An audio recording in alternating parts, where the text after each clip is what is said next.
तो आप लोगन के एक बीच में ई बिरहा जात बा, जो ना बिरहा का शीर्षक बा फूल बने अंगारे। बिरहा के अंदर कवि जी 4 लाइन भूमिका के अंदाज में लिखलन। का लिखलन मास्टर?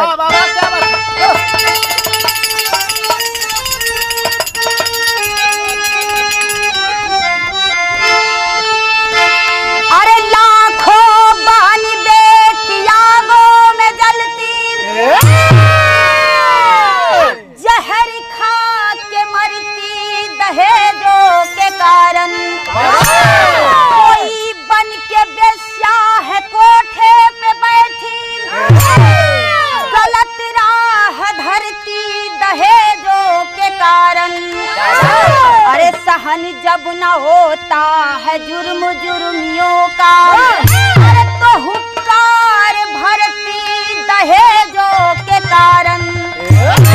अरे कभी बनती ज्वाला कभी बनती ज्योति, फूल अंगार बनती दहेजों के कारण।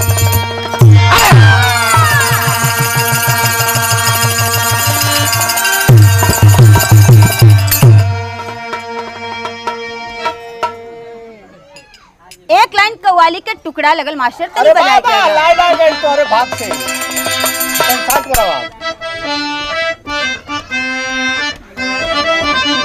लगाओ भैया।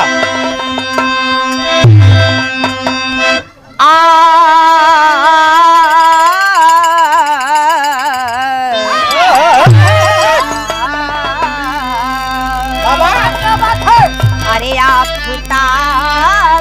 रिसालत मदीने में है, आप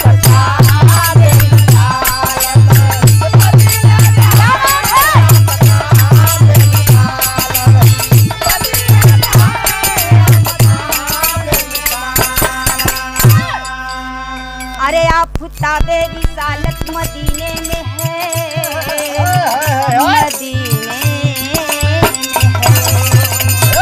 और एक किरण जगमगाती है अंधेर में।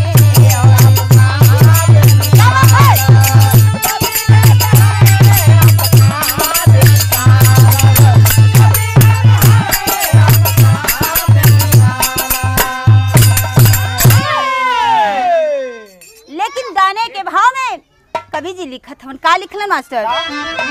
अरे बेटी बहनों की नैया, अरे बेटी बहनों की नैया फंसी है यहाँ, बेटी बहनों की नैया।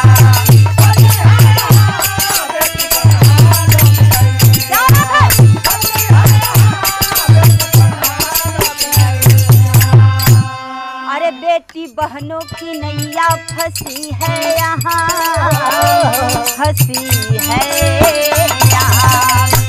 अभी जाओ कन्हैया तुझे हो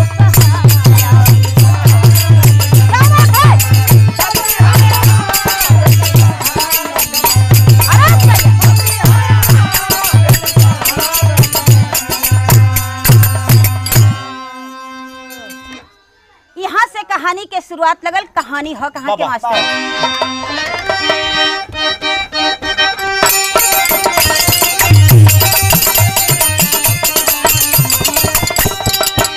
अरे उत्तर प्रदेश इटावा की ये कहानी है, उत्तर प्रदेश इटावा की ये कहानी है, बयां करने में आ जाता है खुद पानी।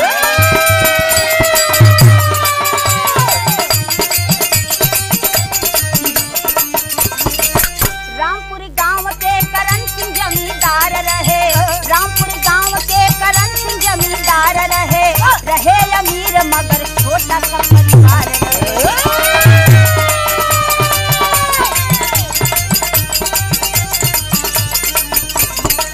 उनकी इकलौती बेटी सारंध्या जवान हुई, उनकी इकलौती बेटी सारंध्या जवान हुई, करण ठाकुर के दिल में चिंता महान हुई।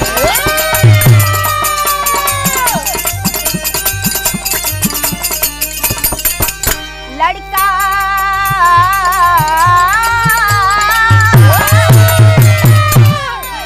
लड़का तलाश करते कानपुर आए हैं, लड़का तलाश करते कान लोग पाए हैं।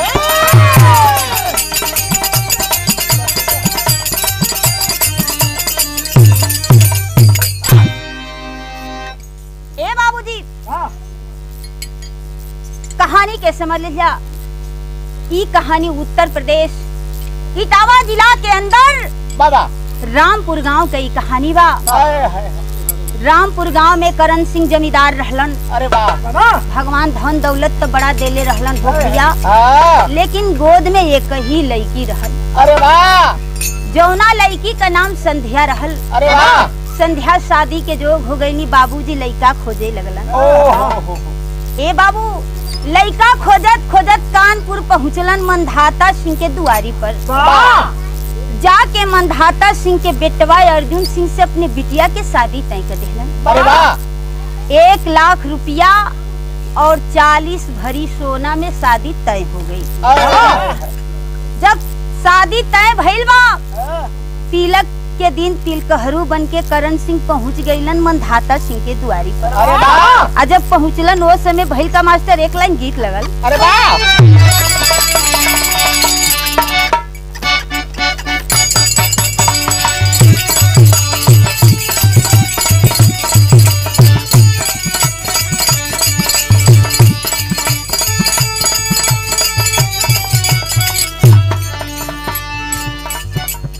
सखी अपना सखी से पूछत बा कि ए सखी बताओ तोहार दुल्हा का करेला।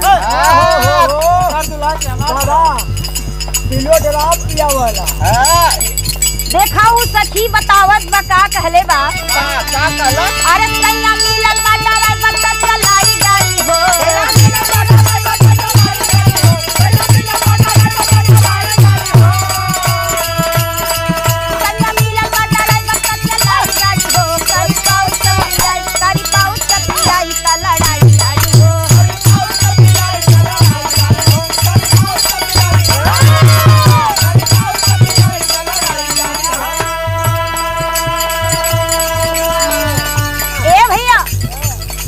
गीत रहल, लेकिन देखल जा जब तिलकहरू दुआरी पर पहुँचलन वो समय भइल का भइल। अरे सारे गाँव के लोगवा धधाई गइले।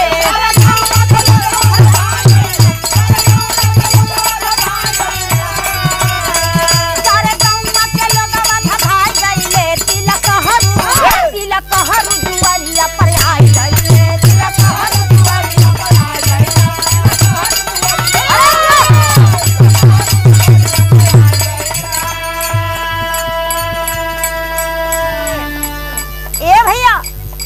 तिलकहरू लोग दुआरी पर अइलन, तिलक उलक चढ़ल, स्वागत सम्मान भइल। अरे वाह।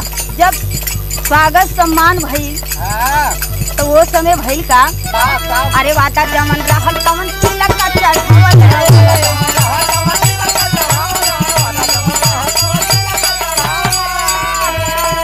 खान पान और सम्मान खूब पवल।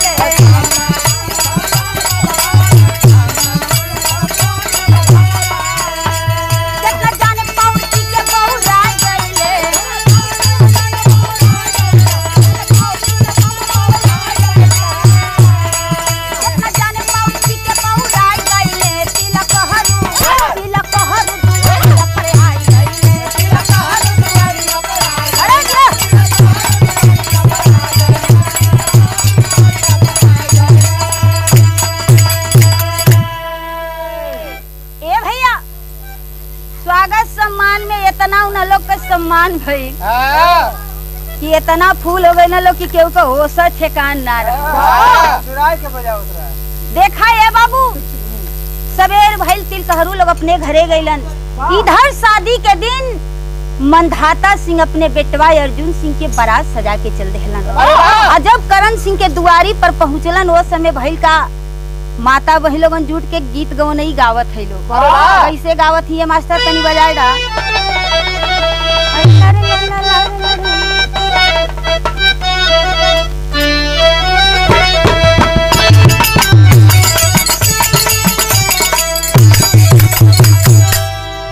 माता बहन लोग गावत है। अरे ऐसा न बरतिया ना देखिया घिसा करे धक्का।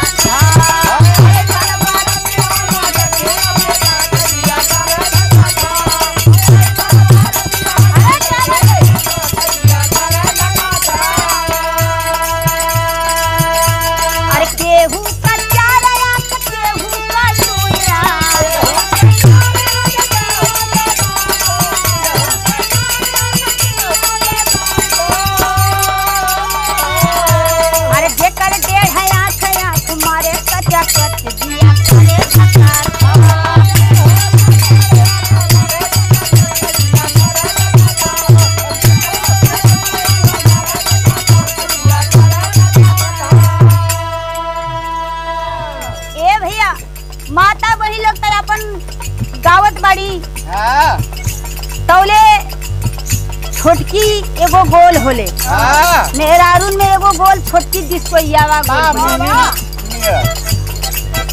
ऊ गोल ऊ होले भैया कितनी आधा भोजपुरी बोली आधा हिंदी बोली हाँ वाले में बस खरियावा रहे ऊ गोलिया कहत या के अरे तुम लोग क्या गाती समझ नहीं आती बताओ। अरे जब हम लोग गाएगा ना समझ में आई तो तुम लोग देखती रह जाएगा। अरे वाह देखा वो डिस्को युवा गोल कैसे गावेले मास्टर जाएगा। अरे टाई लगा के मान बन गए जाना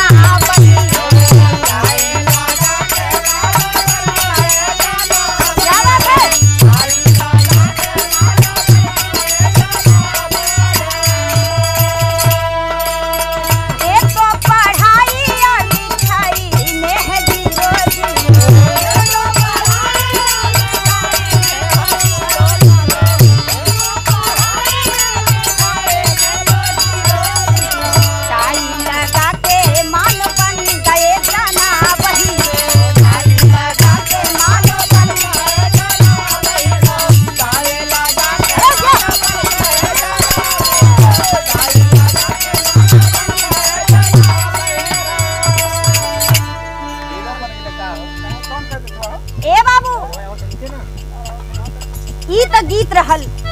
लेकिन देखल जा जब बारात दुआरी पर पहुंचल स्वागत सम्मान भइल द्वार पूजा वगैरह हो गई तो वो समय भइल का कहना बा अरे माड़ो में शादी करने दूल्हा संगे बाप गए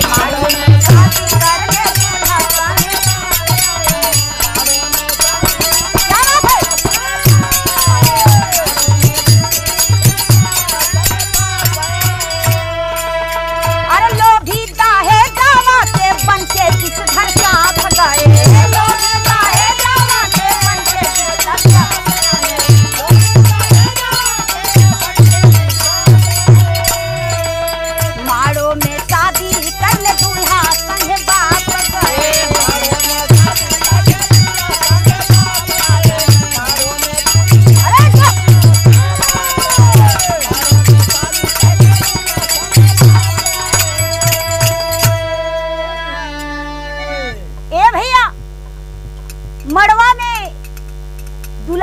दुल्हा के पिताजी दो चार सगी संबंधी लोगन पहुंच गए शादी करे बदे। शादी के सब रस्मों रिवाज पूरा हो गई। अरे वाह जब सिंदूरदान के समय आइल दूल्हा खड़ा हो गल खनखनाए के काला हम शादी ना करब। लोग देखत हमन अरे ई का हो गल। करण सिंह कहलन के अरे बेटा तू का कहत हो बेटा अरे हमारी इज्जत का सवाल हो तू शादी काहे ना करबा। अर्जुन सिंह कहला कि हमके शादी अगर तू करल चाहत हुआ तब पहले मारुति दा। ये बाबू जब इतनी बतिया करण सिंह सुनलन कहला ए साले तुझे मारुति चाहिए थी तो पहले बोलते। शादी के मंडप में मेरी इज्जत का तुम खिलवाड़ कर रहे हो। मैं तुझ जैसे कमीने के साथ लोभी के साथ अपनी बिटिया की शादी नहीं करूंगा। ए बाबू कालन चले जाओ हमारे द्वार से और जितना मैं तुम लोगों को तिलक दिया हूँ मेरा वापस करो। ए बाबू हो सोचे वाली बात है कि जेकर एक द्वार से अगर बिटिया के बारात वापस हो जा वो बाप के दिल पर का गुजरी। ए भैया करण सिंह वो मड़वा में कपारे हाथ रख के बैठल बाड़न। कहल जाला ए बाबू कि भगवान जो भी करेलन अच्छे के लिए ही करेलन। अरे वाह वही बरतिया में दामोदर सिंह जौन की मंधाता सिंह के पितियाउत भाई रहलन यानी दयाल आई लहलन अपने बेटवा शैलेंद्र के साथ बारात करे खातिर। जब ये सब दृश्य देखलन उनके रह ना गए। जाके करण सिंह से कहलन कि भाई साहब हम आपसे कुछ कहना चाह रहे हैं। करण सिंह कहलन कि बोली कहा कहल चाहत बानी। कहलन कि भाई साहब ज्यादा नहीं बस हमारे बेटे का हाथ अपनी बेटी के हाथ में दे दीजिए। अरे वाह, मुझे आपकी बेटी का हाथ चाहिए, मैं अपने घर की बहू बनाना चाहता हूँ। ए बाबू, जब इतनी बतिया करण सिंह सुनन छतिया दीना वही शादी के मंडप में शैलेंद्र और संध्या के शादी भई। अरे वाह, दुल्हन लेके शैलेंद्र घरे अइलन। 2 दिन 4 दिन जब बीतल हो बाबू, जब ये अर्जुन सिंह संध्या के देखे, जब एक के छत रहल भैया डरवार, एक दीवार का रख फरक रहल। जब भी संध्या छत पे जाए अर्जुन सिंह देखे, लार चुआ लगा के जब देखल से बाबू सोचे लगल कि ओहो, ये हम दारू और दोस्तन के चक्कर में इतना सुघर मेहरारू छोड़ दे। ओकरे दिल में प्रतिशोध जागे लगल। ए बाबू, एक दिन शैलेंद्र अपने पत्नी संध्या के लेके बाजार गलहलन। आवे में कुबेर हो गई, शाम हो गई।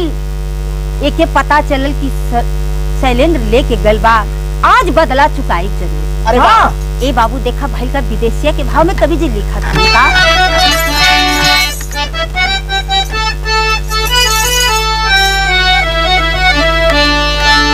अरे 4 साथी लेके रहले,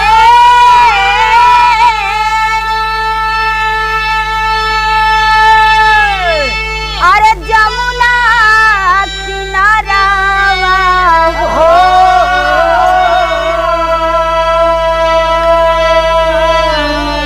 अरे संग हमेरा है अर्जुनी छल करियाए बाबू।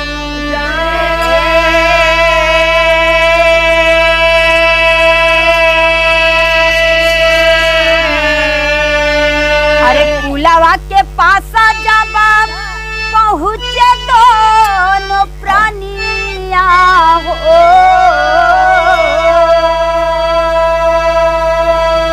अरे छेके पापी न करी दहरियाए बाबू।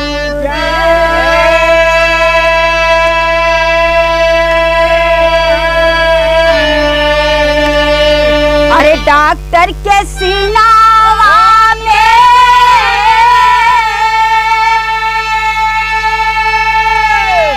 अरे मारे पापी गोलिया हो।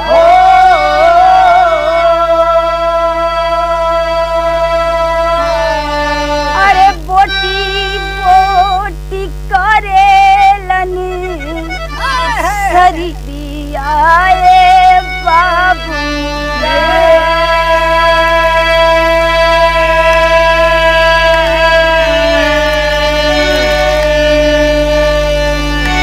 ए बाबू, शैलेंद्र अपने पत्नी के लेके बाजार गलहलन, डॉक्टरी करत रहलन। कहलन कि ए संध्या सुना, थोड़ा मरीज देख ले तो चलल जाई घरे।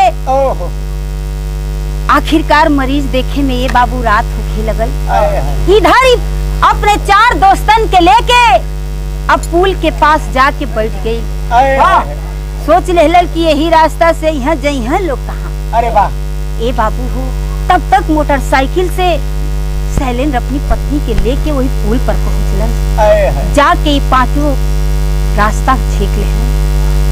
शैलेंद्र कहला कि अरे भैया अर्जुन का बात हो? अरे वाह, इतनी रात का तू लोग पुलवा पे का करत हो भैया? ए बाबू, अर्जुन सिंह कहला खबरदार, अगर एक लफ्ज भी आगे बोला तो मुझसे बुरा कोई नहीं होगा। शैलेंद्र कहला कि अरे भैया इतना गुस्सा काहे करत हुआ? अरे वाह, ए बाबू, बाहरे नीच कमीना कुछ ना जवाब देहलन हो बाबू। तुरंत रिवाल्वर उठा के 6 का 6 गोली शैलेंद्र के सीने में मार दी। ए बाबू हो, वह नौजवान छटपटा के पुल पर गिर पड़ता है। यही नहीं, बाहरे दरिंदे उसके शरीर को बोटी बोटी कर देते हैं। इधर यह अबला छटपटाती है, छोड़ दो मेरे पति को, मत मारो मेरे पति को, क्या बिगाड़ा है? ये बाबू एक ना सुनल हो भैया। आखिरकार शैलेन के शरीर के काट के वही नदी में बीत देहलन और संध्या के जबरन पकड़ के एक जंगल में लेके गईलन हो बाबू। आ जब जबरई ओकर आंचल खींचे लगलन, वो लड़की रो रो के पैरवा पकड़ लेती। अब कहे लगल का कहलस मास्टर, एक लाइन गीत लगल।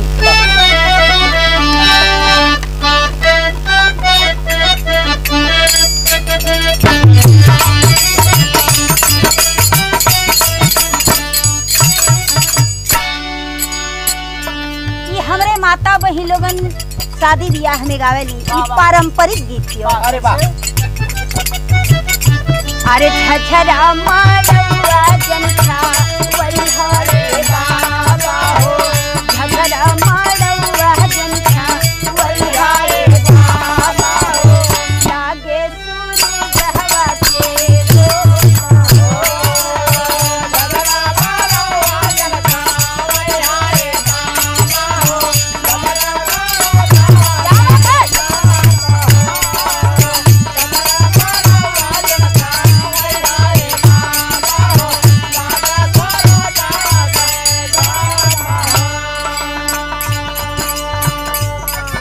बाबू वो लड़की रोवत बा, कहत बा कि भैया लोग हमार सुहाग तो लूटी लेला भैया लोग, लेकिन हमारा आबरू मत लूटा लो भैया। कहत बा का कहले बा, अरे लूट के सुहाग मोरा करजन सतिया हो, लूट के सुहाग मोरा करजन सतिया हो, भले गोली दे बा हमके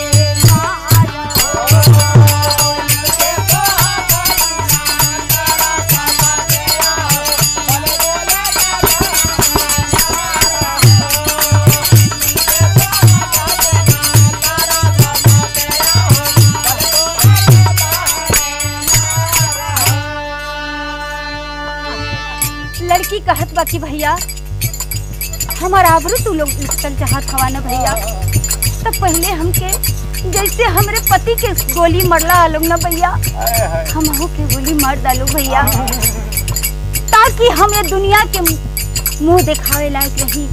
अगर हमार आबरू लूट लेबा लोग भैया तो हम ये दुनिया के का मुंह दिखाई भैया, हमार आबरू छोड़ दा। कहत बका, अरे बिलखी बिलखी ताबा करले दोहैया, अरे तनिको दराद नाही आवे मीरा दैया। अरे बारी बारी पाँचों पापी निकले जातिया हो, बारी बारी पाँचों पापी निकले जातिया हो, बारी बारी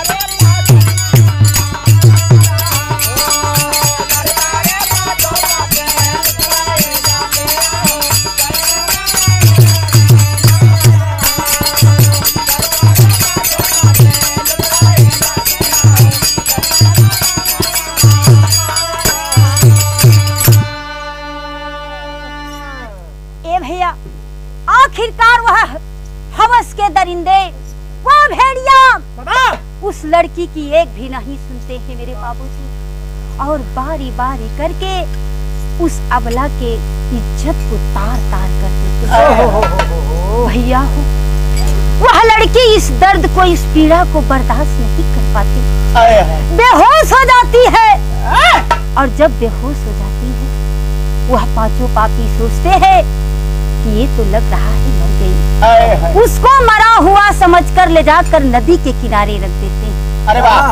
बारे भगवान, कहल जला कि मुद्दई लाख बुरा चाहे तो क्या होता है, वही होता है जो मंजूरे खुदा होता है। होता है। कहना है क्या तेरी के भाव में मास्टर?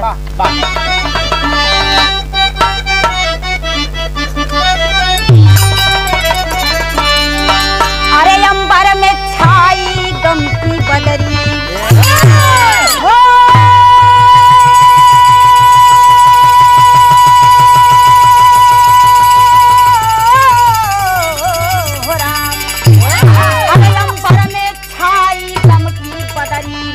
वसुधा बिलक पड़ी निशा भी आसमान बहाई अरे बहाई अरे बहाई।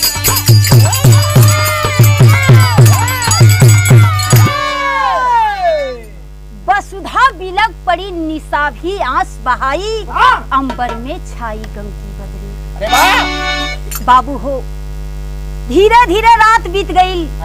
जब 4 बजल भोर में अरे वाह एक मान सिंह डाकू का प्रतिदिन का काम रहले बाबू। अरे वाह कि जाके वो जमुना जी में स्नान करे। ए बाबूजी बाबा जब राम सेवक सिंह देखलन, जब मान सिंह डाकू देखलन ये बाबू, वो समय कहलन कि अरे बाप रे बाप ये लड़की कैसन। जाके पास में देखत हम तो सांस चलत रहल। भैया हो उठा के लेके अलन।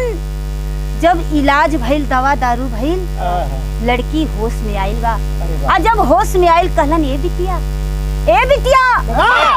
देखे में तो तू अच्छे घराने का लगत हूँ बेटी, लेकिन तुम्हार हालत कैसे भई। वो समय वो लड़की कहले बा एक लाइन गीत लगल मास्टर।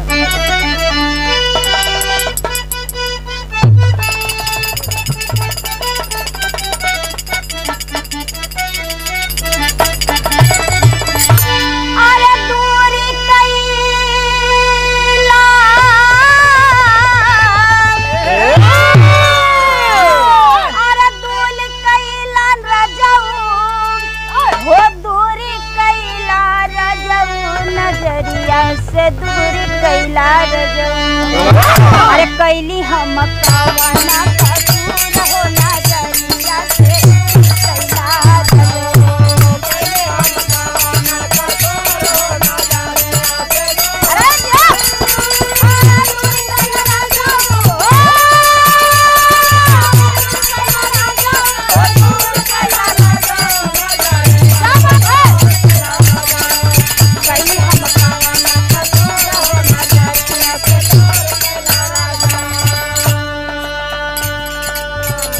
बाबू।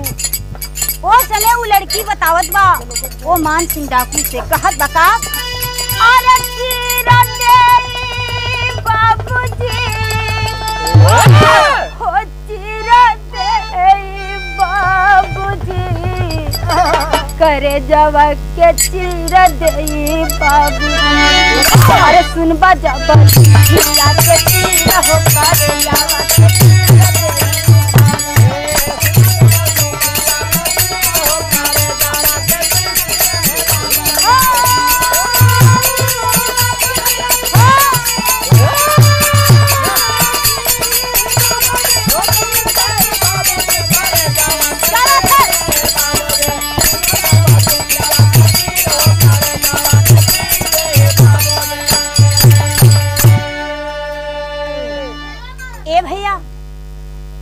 रो रो के अपन शुरू से अंत तक का दास्तान बतौले बा। जब ओकर पूरा बात मान सिंह डाकू सुनलन हो पिया आँख से आंसू छलक पड़ल। कहलन आ बेटी आज से तू मेरी धर्म की बेटी है। मैं तुझे उस योग्य बनाऊंगा कि तू अपना बदला खुद चुका सके। ए बाबू देखा भैल का कवि जी के पहपट में लिखे के पड़ल मास्टर।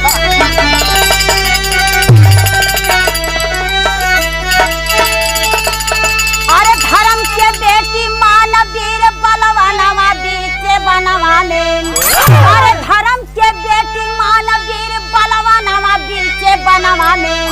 लगा सिखाने बोली तनी सनवा बीच बनवा में।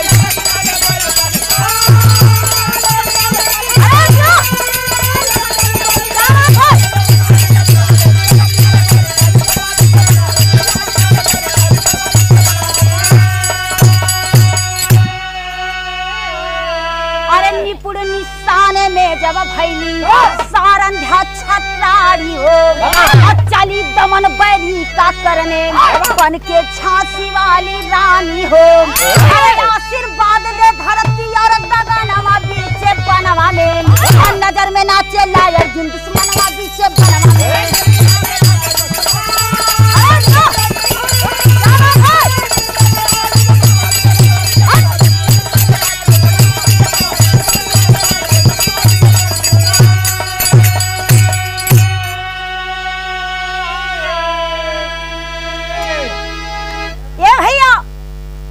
आखिरकार मान सिंह डाकू संध्या के हथियार चलावे सिखावे लगलन। अरे वाह। और जब हथियार चलावे में निपुण हो गईलिन वो समय कहलन कि जाओ बेटी जाकर अपना बदला चुका ले। अरे वाह। ए बाबू हो देखा चल देहनी कैसे चलनी मास्टर आल्हा किला में कहना हो। बाबा।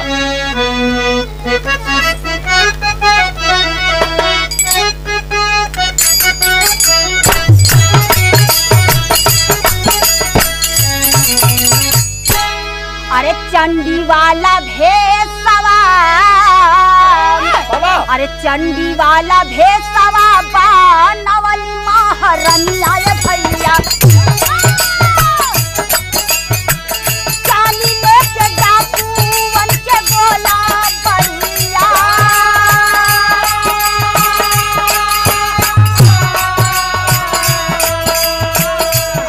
के बंगालावा पे पहुंचल भवनिया बाबू चारों ओर से घेरे डाकू भरावा दुआ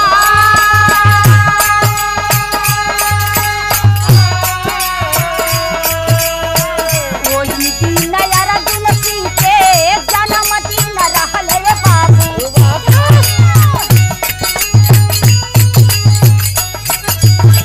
चारों साथी जुटल रहल बंगाला माधा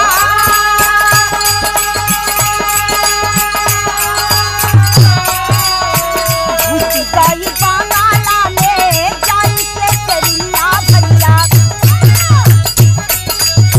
तारा तारा गोली आके चढ़े बवस्था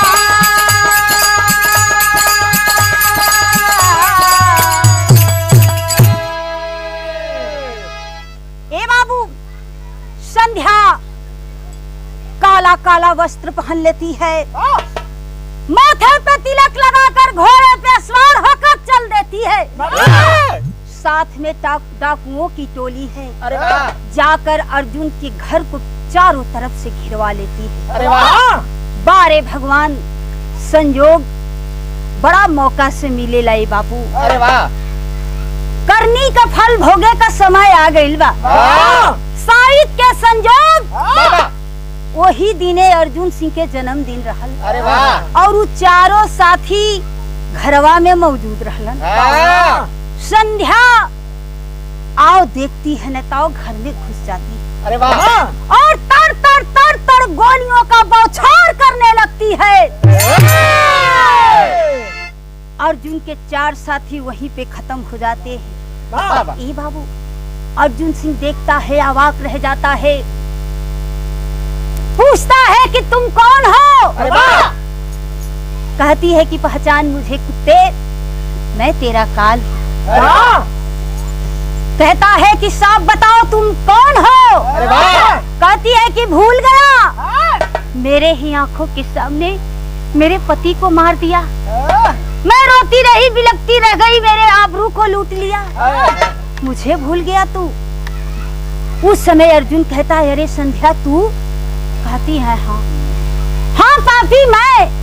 अगर तुझ जैसे राक्षस इस धरती पे आते रहे तो हम जैसी औरतों का तुम लोगों के संहार करने के लिए अवतार लेना ही पड़ेगा।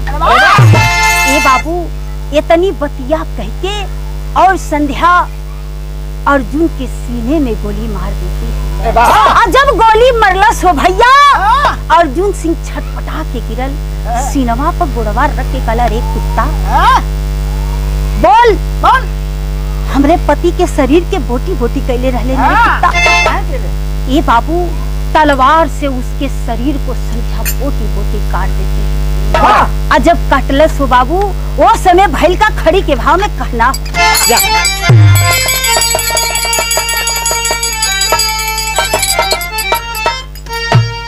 अरे फाड़ेली छत्राणी अरे फाड़ेली छत्राणी अर्जुन सिंह के पेटवा अरे त जैसन जग में कैली बिटिया करी का बेटावा।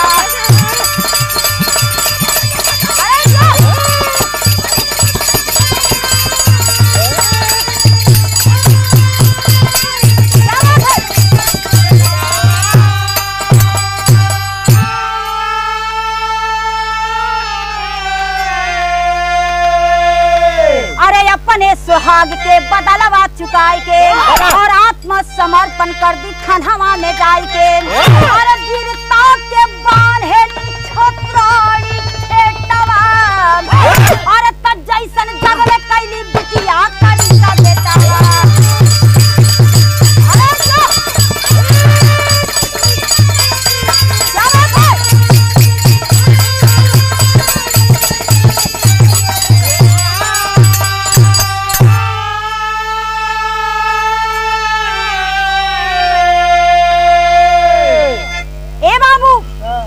संध्या पांचों पापियों का खात्मा करके पहुंच जाती है थाने में। जाकर दरोगा से कहती है कि साहब गिरफ्तार कर लीजिए मुझे, लगा दीजिए मुझे हथकड़ी। मैं एक नहीं 5 खून करके आ रही हूँ। दरोगा साहब देखलन कहलन बाप रे बाप हिम्मत इसकी देखो। कहलन कि बताओ तुमने खून क्यों किया। संध्या सब बताती है। उस समय दरोगा साहब सुनकर कहते हैं धन्य हो मेरे 20 की बेटी, धन्य हो तुम। अगर तुम जैसी बेटी बहू हर घर में हो जाए तो सबका मर्डर कर दे तो कुत्तन का सफाया हो जाए। अब समझ लो। आखिरी लाइन में कहना होगा कि गुरु बिहारी गुरुपतु खैबर है चांद हमारे। अरे स्वर्ग बस से कवि जमुना लाल अच्छे लाल लालिया।